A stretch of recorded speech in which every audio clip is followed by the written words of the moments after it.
There is a moment in your life that no one else notices. No announcement, no confrontation, no dramatic exit. Just a quiet, internal shift.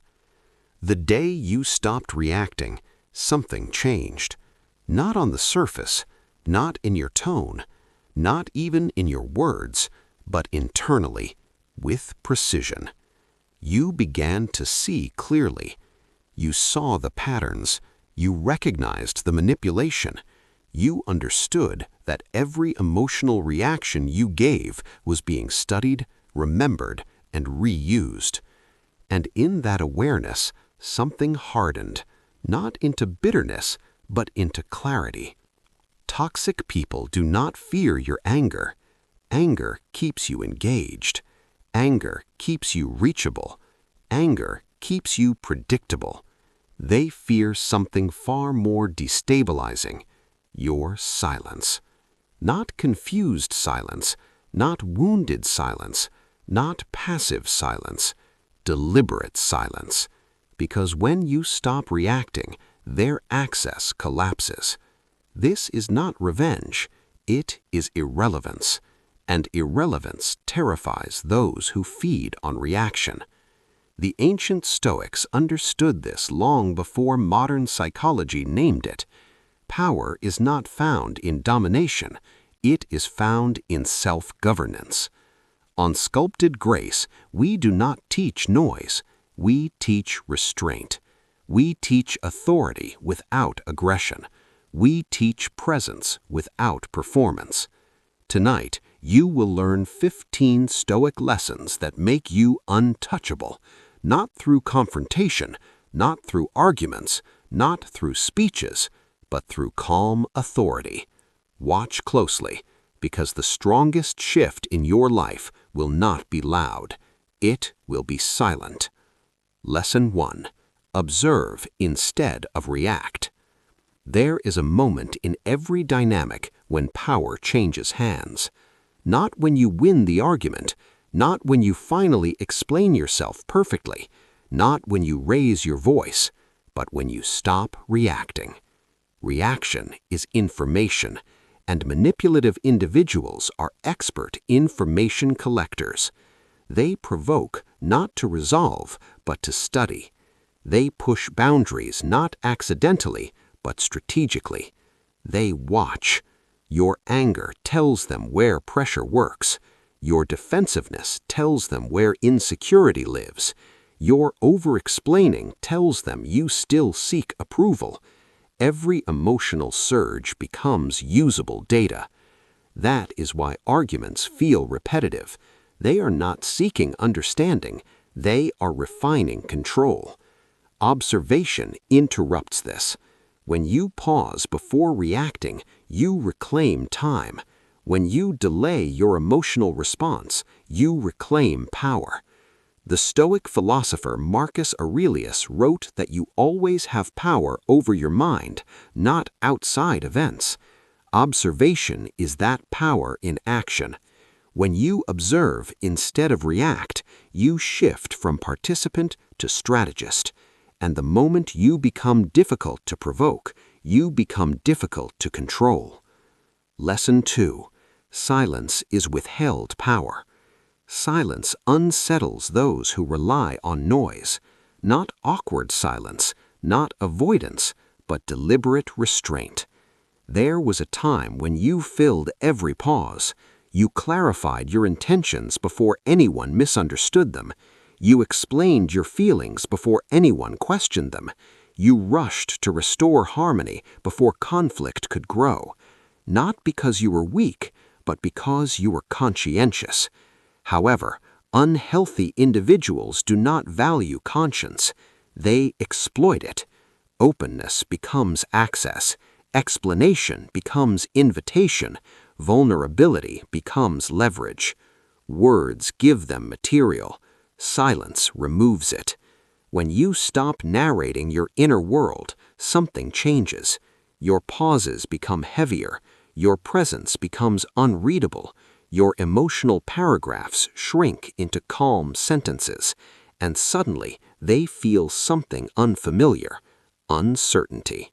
They can no longer script the interaction. They can no longer predict the outcome. Silence does not confuse them, it disorients them. Lesson 3. Speak less, control more. Over-explaining feels responsible.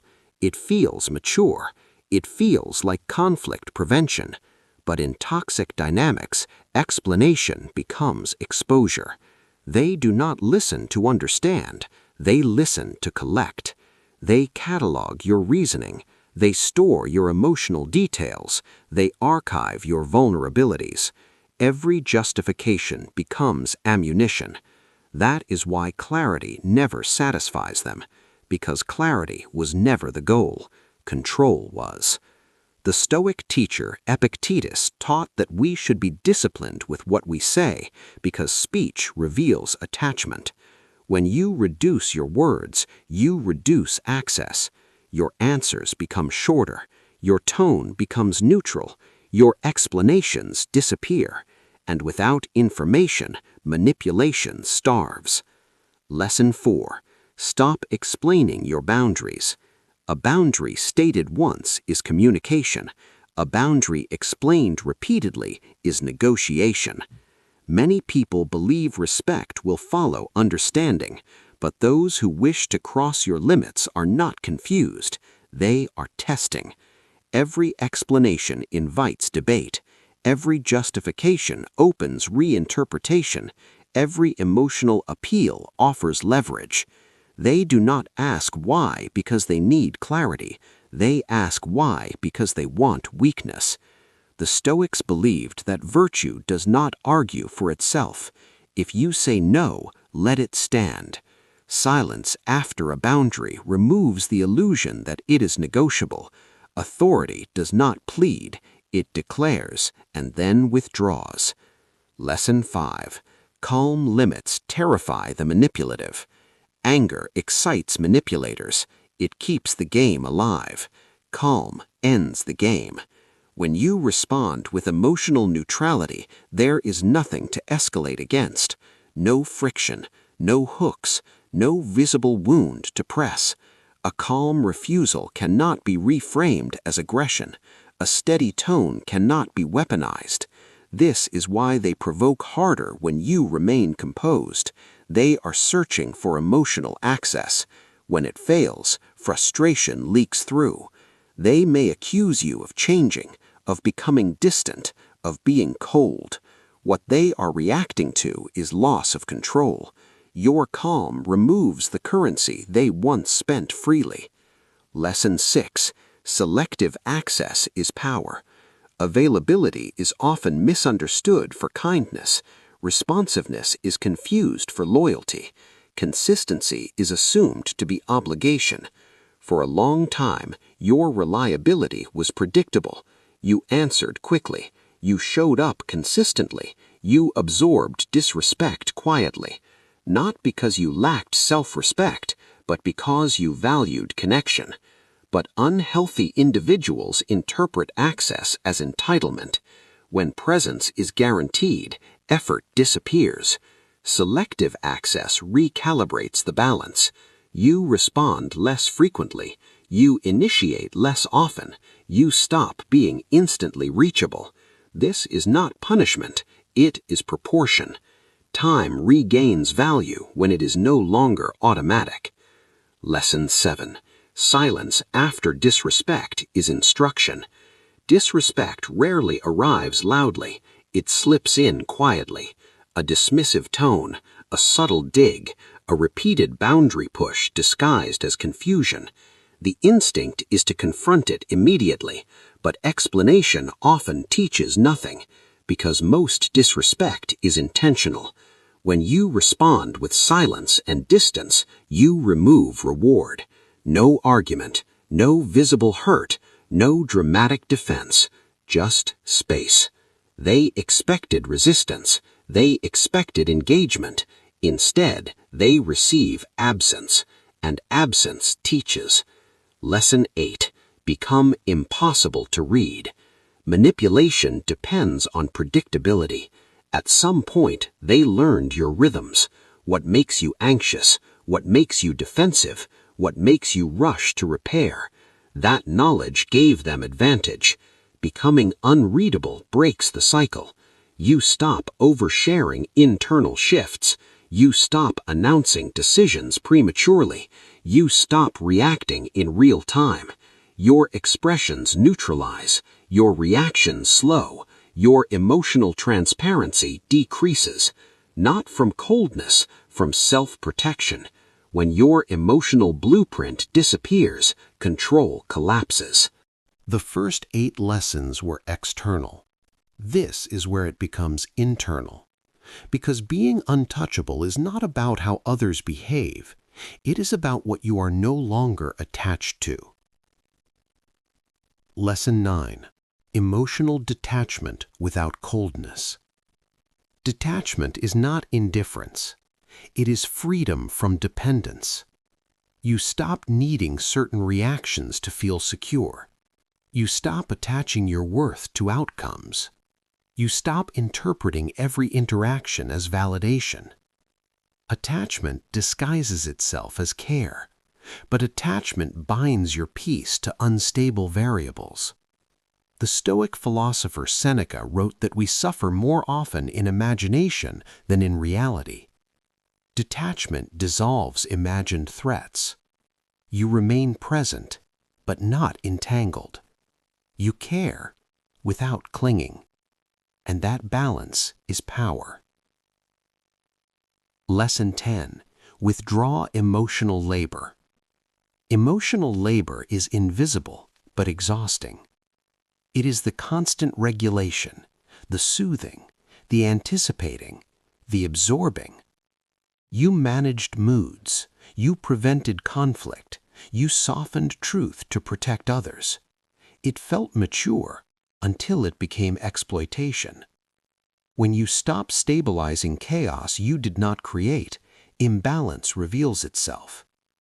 Withdrawal is not cruelty, it is correction. And when others must manage their own emotional storms, the dependency breaks. Lesson 11. Let misunderstandings stand. The desire to be understood feels innocent, but in toxic dynamics it becomes a trap. You explain, you clarify, you defend, not because truth is unclear, but because being misjudged feels threatening. Manipulators exploit this. They twist narratives to draw explanation from you. Each defense drains you. At some point you realize those who want to understand you do not need persuasion. Those who do not never will. Let misunderstandings stand. Peace does not require universal approval. Lesson 12. Stop seeking closure from the wound. Closure is often disguised attachment. You wait for explanation. You hope for accountability. You expect acknowledgement. But those who caused the harm rarely deliver peace.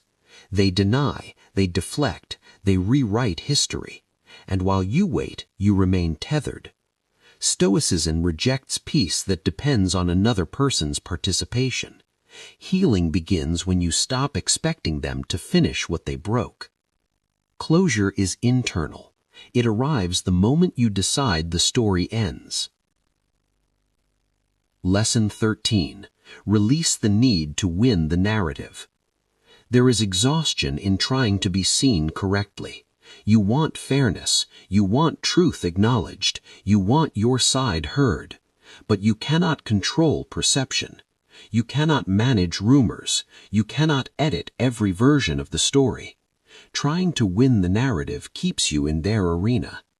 Disengagement removes you from the game. Reputation built quietly outlasts gossip fueled loudly.